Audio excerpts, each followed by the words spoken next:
देखो ये अगला टॉपिक हमारा है scattering of light. Light scatter कैसी होती है? बड़े आपने देखा होगा, टिंडल इफेक्ट देखा होगा, सुना होगा, 9th क्लास में पढ़ा था। जब एक्चुअली क्या होता है कि जब लाइट की पाथ हमारे को नजर आती है, पार्टिकल्स हिलते हुए नजर आते हैं, मूव करते हुए नजर आते हैं, तो लाइट स्कैटरिंग होती है। आप सिनेमा हॉल में पिक्चर देखने जाते हो तो प्रोजेक्टर से जब रेज आती हैं तो आपको पाथ नजर आती है ना लाइट की। या आप धूप में अपने घर में खिड़की खोलो तो रेज नजर आती हैं सूरज की, उनमें डस्ट पार्टिकल्स हिलते हुए नजर आते हैं, तो वो उसकी वजह से लाइट स्कैटर होती है। उस फिनोमिना को कहते हैं टिंडल इफेक्ट। और ये स्कैटरिंग डिपेंड करती है बेटा किसके ऊपर? बेटा स्कैटरिंग ऑफ लाइट, देखो बेटे ऐसा है कि आप इसको लिख लें तो ज्यादा बेटर है। मैं बोल रहा हूं, इसको सुने और लिखें। Scattering of light is inversely proportional to wavelength. Light की जो स्कैटरिंग होती है वो वेवलेंथ से उल्टा होती है, inversely proportional, reciprocal you can say. अगर ज्यादा वेवलेंथ होगी, lambda stands for wavelength, wavelength अगर ज्यादा वेवलेंथ होगी तो स्कैटरिंग कम होगी और डिस्टेंस लंबा ट्रेवल करेंगे। और अगर लेस वेवलेंथ होगी तो स्कैटरिंग ज्यादा होगी। तो इसकी वजह से सबसे ज्यादा रेड, लीस्ट स्कैटर, और वायलेट ब्लू मोर स्कैटर्स, ठीक है ना। और रेड लंबा डिस्टेंस ट्रेवल करता है, violet blue less distance travel करता है, ठीक है। इसकी ना बड़े एक एक्टिविटी में वो भी आपको समझाऊंगा मैं। एक्टिविटी आई हुई है पेपर में। देखो बड़े इसकी वजह से क्या होता है कि हमारे को एटमॉस्फेयर में अलग अलग फिनोमिना है।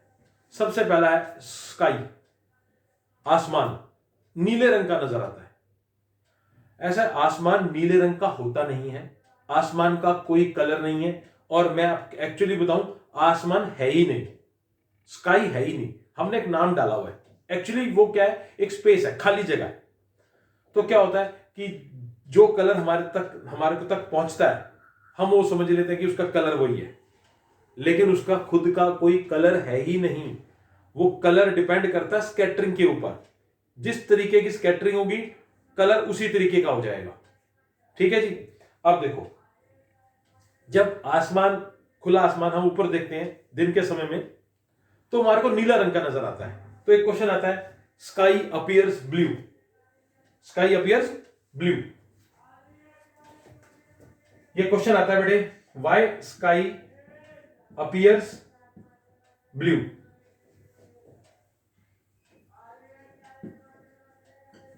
बेटे आप इसको कॉपी कर लो, मैं इसको रब कर दूं, फिर मैं इसके ऊपर क्वेश्चंस लिखूंगा कि जो जो क्वेश्चन इस पे आते हैं, ठीक है। तो मैं आपको फिनोमेना समझा रहा हूं, स्काई ब्लू कलर का क्यों नजर आता है। ये सबसे पहला क्वेश्चन है। एक्चुअली क्या होता है कि जो लाइट होती है उसमें मिक्सिंग होती है बहुत सारे कलर्स की।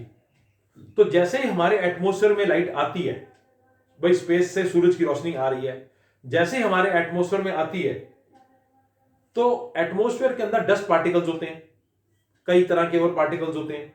तो लाइट के पार्टिकल्स बहुत छोटे होते हैं और वो उनसे टकराते हैं। टकराने के कारण जिसकी वेवलेंथ कम होती है वो जल्दी स्कैटर हो जाता है। तो ज्यादा स्कैटर होने के कारण तो जो कलर हमारी तरफ आता है वो हमें नजर आता है। तो होता क्या है, वॉयलेट ब्लू, इनकी वेवलेंथ होती है बहुत कम, तो ये जल्दी स्कैटर हो जाते हैं।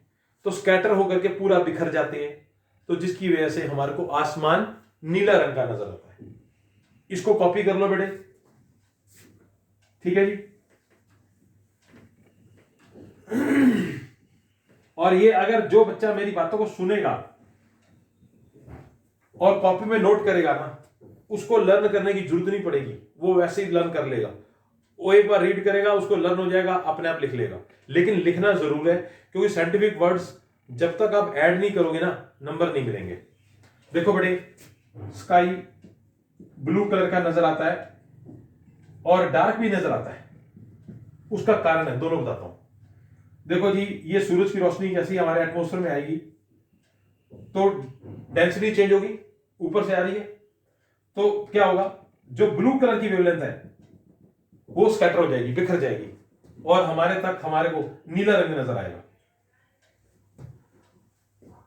क्योंकि ब्लू की वेवलेंथ कम है। आपने ऐसे लिखना है इसके अंदर, blue violet has less wavelength, तो they are scattered easily and blue light reaches us, this makes sky blue. ठीक है, लेकिन डार्क कब नजर आता है? देखो बेटे, एस्ट्रोनॉट्स जो होते हैं वो बहुत ऊपर होते हैं, हायर एल्टीट्यूड पे होते हैं, हायर एल्टीट्यूड पर, या आप बहुत ऊंचाई पर चले जाइए जहां पर एटमॉस्फेयर नहीं है, नो एटमॉस्फेयर।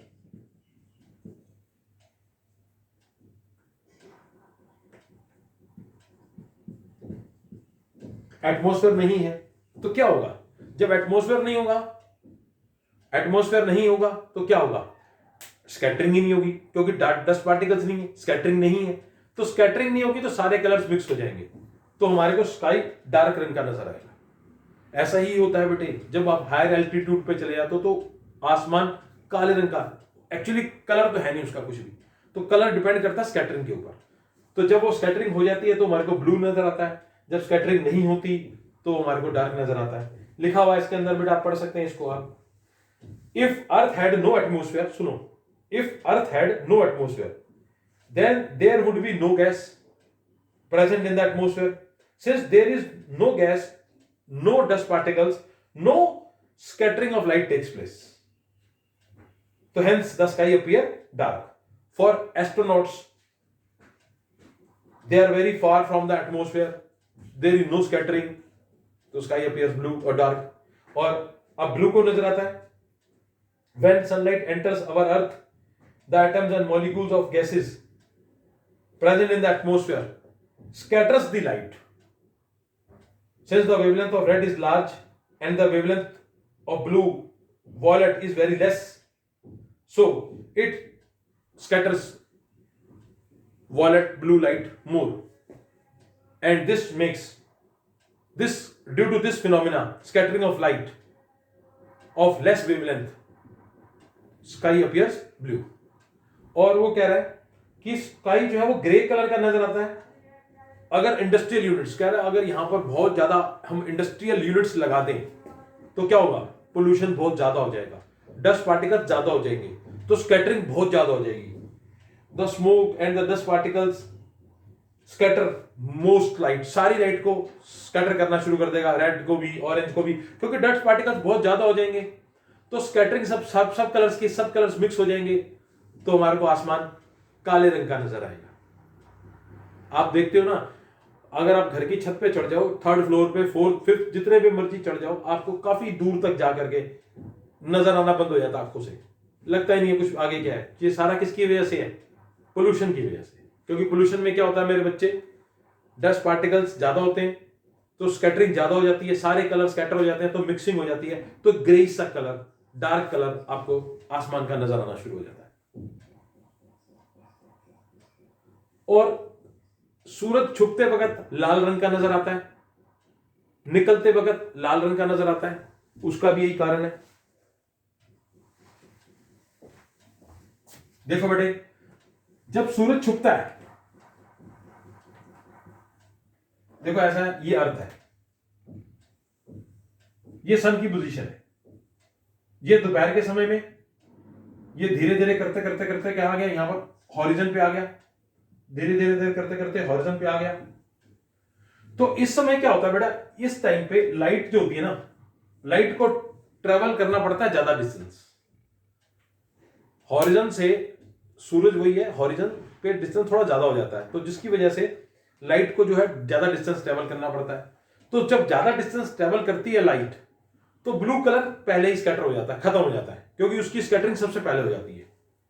कौन सी लाइट बचेगी? रेड, ऑरेंज, क्योंकि उसकी वेवलेंथ ज्यादा है, वो लंबा डिस्टेंस ट्रेवल करती है, तो उसकी वजह से सूरज छुपते वक्त हमारे को लाल रंग का नजर आता है।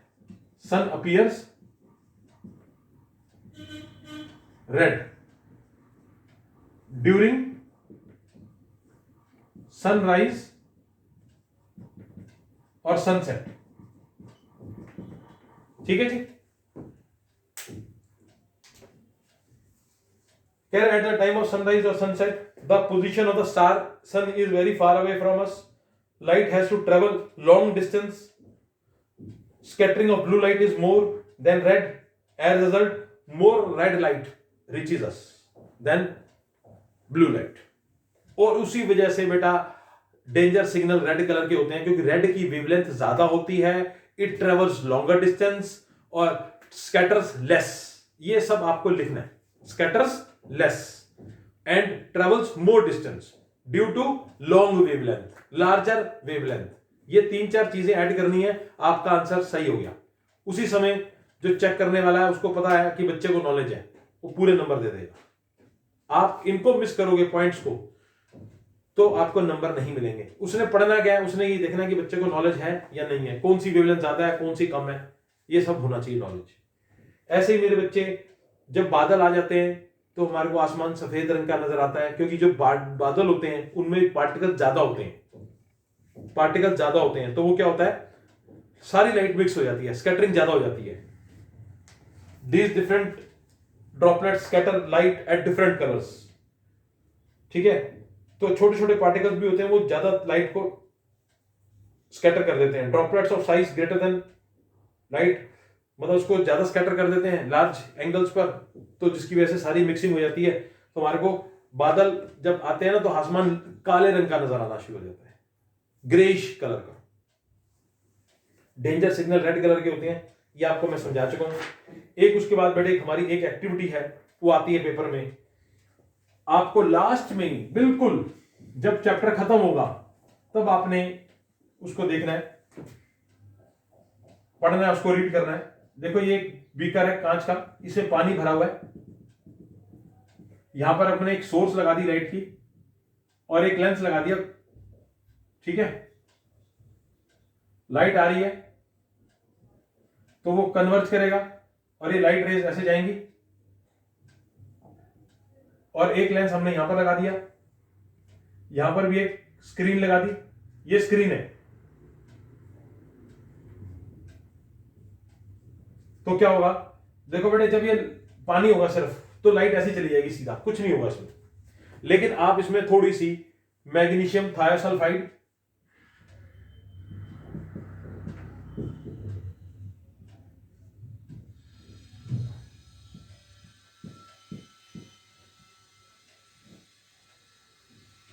ऐड कर दें, या थोड़ी सी इंप्योरिटीज, थोड़ा एसिड, कुछ भी ऐड कर दें, डस्ट पार्टिकल्स, तो ये जो लाइट यहां से जाएगी ना बेटे तो ये रंग नीला हो जाएगा.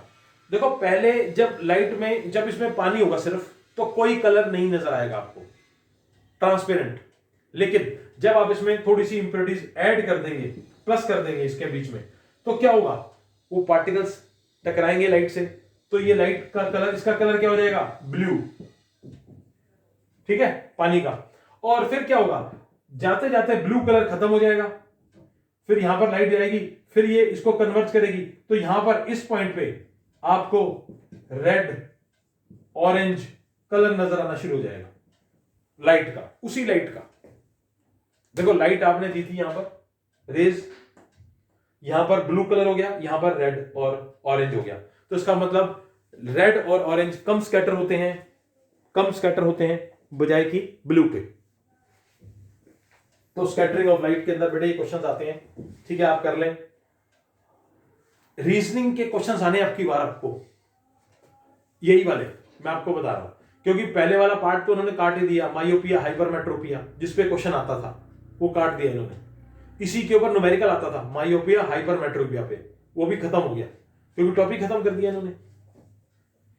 चलो ठीक है जी, अब बाकी बड़े नेक्स्ट क्लास में करेंगे. आप लोग अब तैयारी करो टेस्ट की. अब मैं नेक्स्ट क्लास में आपका टेस्ट लूंगा लाइट का प्लस ह्यूमन आई का, लाइट और ह्यूमन आई. ठीक है जी.